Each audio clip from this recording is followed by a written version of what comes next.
Bonjour à tous et bienvenue dans cette nouvelle série de 10 vidéos en 10 jours au cours de laquelle on va aborder toutes les équipes et tous les pilotes. L'idée est très simple, on fait le point sur la situation de l'écurie, on détermine les enjeux auxquels elle fait face cette année, on regarde les objectifs de ses pilotes, on fait le tour des raisons d'y croire et des raisons de douter, et puis on conclut.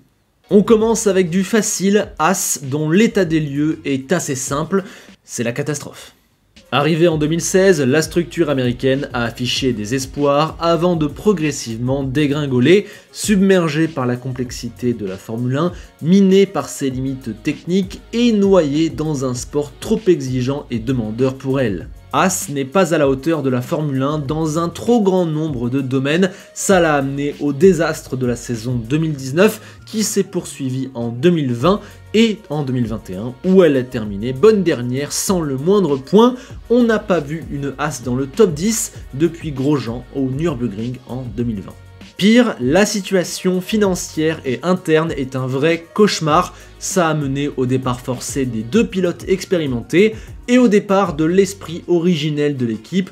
Aujourd'hui l'équipe est à moitié russo-américaine, il y a le cercle Mazepin qui assume plus ou moins sa présence. As est en fait dans une espèce de semi-transition, leur projet est au point mort, les prochains mois vont être décisifs. L'enjeu de la saison, il est donc clair, c'est la dernière chance. On sent bien que Gene Haas reste uniquement parce que les règles changent et que donc potentiellement il peut tirer les marrons du feu. Il y a encore un mini espoir, c'est que par miracle, la voiture de cette année et tout compris du règlement rebooste le projet, je dirais même sauve le projet. En revanche, si jamais ça foire là, c'est terminé. C'est l'assurance d'un grand changement dans l'écurie avec potentiellement une reprise par le cercle Mazepin ou bien, pire, une disparition ou un abandon de l'entité. Autant vous dire que ouais, As joue sa survie maintenant, là, cette saison. Côté pilote, on reste avec les deux rookies de l'an passé qui deviennent donc des sophomores. L'objectif des deux est bien évidemment de progresser et d'éclater un peu plus à la face de la Formule 1, mais les deux ne partent pas du même point, c'est le moins qu'on puisse dire. Pour Mick, c'est très simple, il faut continuer. En écrasant Mazepin, il montre une différence de talent claire qui ne doit pas s'estomper tant elle le met en valeur. Tout en conservant cet avantage vital mais impressionnant sur son coéquipier, Mick va devoir montrer un peu plus, passer l'échelon supérieur et quelque part nous séduire. Parce qu'en vrai, jusque-là, il est très gentil, il bat Mazepin, il fait de bonnes performances, mais bon, c'est un petit peu tout. Il y a des crashs, il y a du doute, il n'a pas l'air d'être un crack à la Leclerc ou à la Russell récemment. Voilà, ça pour dire que Mick, c'est bien, mais ça ne fait pas sauter au plafond tout le monde non plus.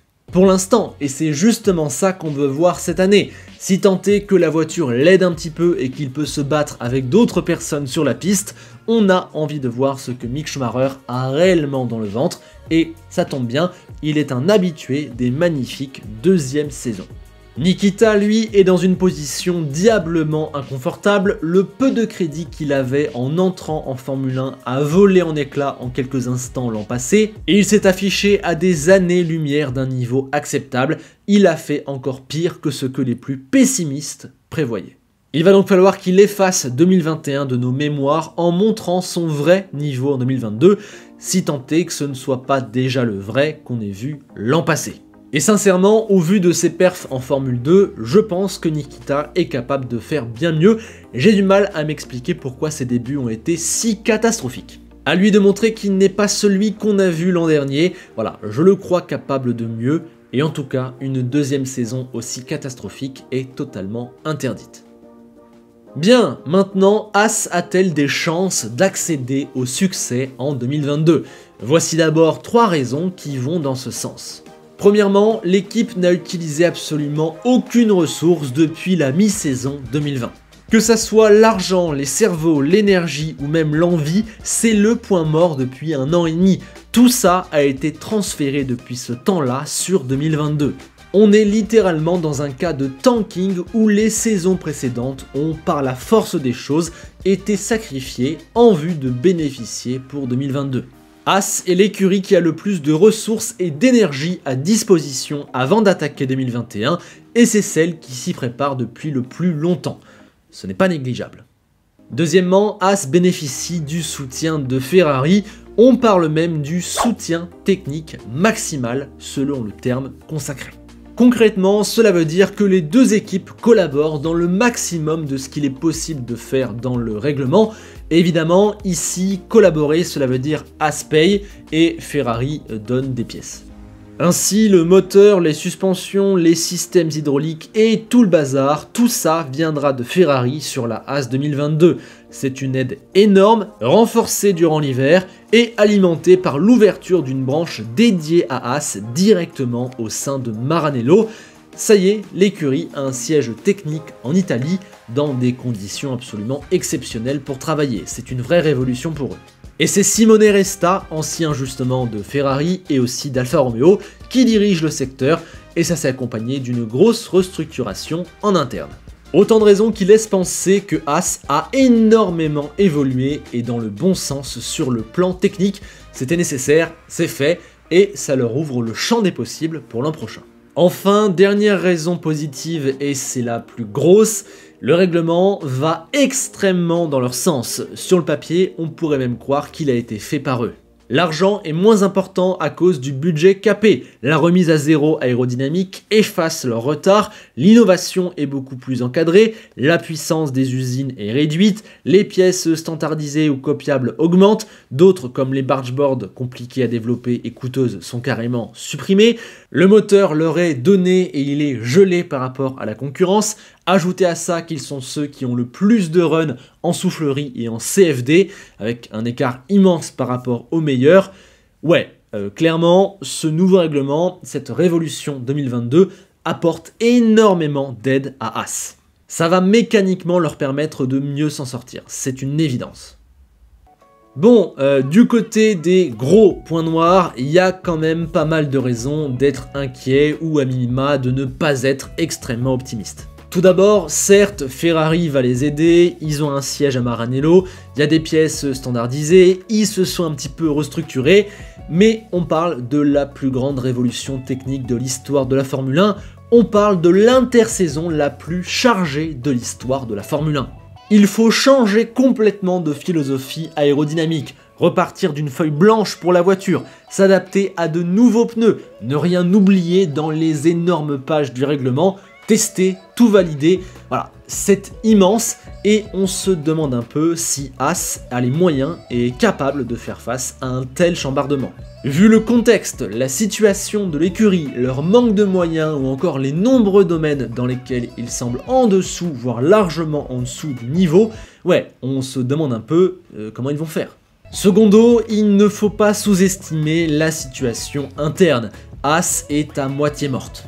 Gene n'est là qu'à moitié, la famille Mazepin cache à moitié ses ambitions, la voiture est à moitié russe sans le dire, les sponsors restent peu nombreux, Steiner survit on ne sait pas comment au milieu de tout ça, l'ambiance a l'air catastrophique. C'est les pires conditions possibles, imaginez 2 secondes les réunions, le partage des tâches, la vision d'ensemble, personne ne peut se rattacher à un projet fiable et concret, c'est le grand flou dans l'écurie. Attaquer un aussi gros virage dans cet énorme marasme, bon courage, on peut avoir des doutes légitimes quant à la capacité de la structure à faire face à un aussi gros tournant dans l'histoire de la Formule 1. Enfin, l'écurie va nécessairement souffrir du fait de ne pas avoir de valeur étalon, ou en tout cas pas d'un niveau exceptionnel. Déjà par le passé, le retour technique était bordélique alors qu'ils avaient 2 mecs extrêmement expérimentés et qualifiés. Imaginez maintenant avec une voiture 100% neuve à laquelle ils n'ont pas de données et 2 pilotes qui ont 20 grands prix dans les jambes pour la conduire. Schumacher et Mazepin ne sont plus des rookies et ils vont bénéficier du fait que tout le monde part du même point sur ces nouvelles voitures, mais ils n'ont pas l'étoffe de pilotes qui mènent une écurie vers les titres, ils n'ont pas l'expérience, ils n'ont pas le retour technique, peut-être un jour, mais actuellement, ces 2 pilotes-là, pour mener une écurie, surtout dans un aussi important moment, c'est trop léger. Quand il va falloir prendre des décisions fortes, emmener la voiture au-delà de ses limites, savoir justement où se trouve cette limite, ou encore orienter le développement, As va nécessairement se retrouver un petit peu en difficulté, déjà que par le passé, il n'y arrivait pas, même avec 2 top pilotes. Avec tout ça, on comprend que la mission qui se dresse face à Haas est immense, c'est l'Himalaya. Certes, ils ont énormément de ressources à consacrer sur 2022, certes Ferrari les aide énormément, certes le règlement est carrément une bénédiction pour eux, mais pour construire une vraie bonne voiture, on a du mal à voir comment cette écurie va pouvoir faire, vu ce qu'elle nous montre depuis 5 ans. Surtout que cette année, elle fait face à un contexte d'urgence, c'est maintenant ou jamais. Même avec toute la bonne volonté du monde, il est difficile de leur donner beaucoup d'arguments positifs et déjà les voir revenir dans le jeu, rattraper les 3-4 secondes de retard qu'ils avaient sur le midfield, déjà ça, on serait pas loin de l'exploit. Ainsi, je donne la note de 3 sur 10 à Haas en termes de confiance générale accordée à l'écurie et seulement 1 sur 10 en termes de probabilité de jouer le titre. Et oui, je vous l'avais pas dit, mais on donne des notes dans cette série, voilà, pour voir un petit peu où en sont les uns et les autres, à quel point on leur fait confiance ou non. Je vous invite dans les commentaires à faire de même. Voilà, il me semble que c'est tout ce qu'on pouvait dire sur Haas. Évidemment, ce n'est pas très réjouissant, mais cela me paraît être le triste constat lucide. Je précise que je ne vois pas forcément une catastrophe pour eux, ils peuvent totalement se rapprocher, mais on est en train de parler des raisons d'y croire ou pas, et il est clair qu'on a beaucoup plus de raisons de douter que d'être super optimiste. Voilà, j'espère que vous avez compris le principe de la vidéo. Sur ce, c'est à vous de répondre dans les commentaires, donnez vos notes, apportez vos arguments, vos raisons d'y croire, vos raisons de douter que je n'aurais pas évoquées. Voilà, comme d'habitude, ayons un débat dans les commentaires. Tout en likant et partageant ainsi qu'en vous abonnant, je souhaite que vous ayez une petite pensée pour Enzo Ferrari qui tous les matins voit des mecs de Haas débarquer dans sa maison. A bientôt. Enfin à demain.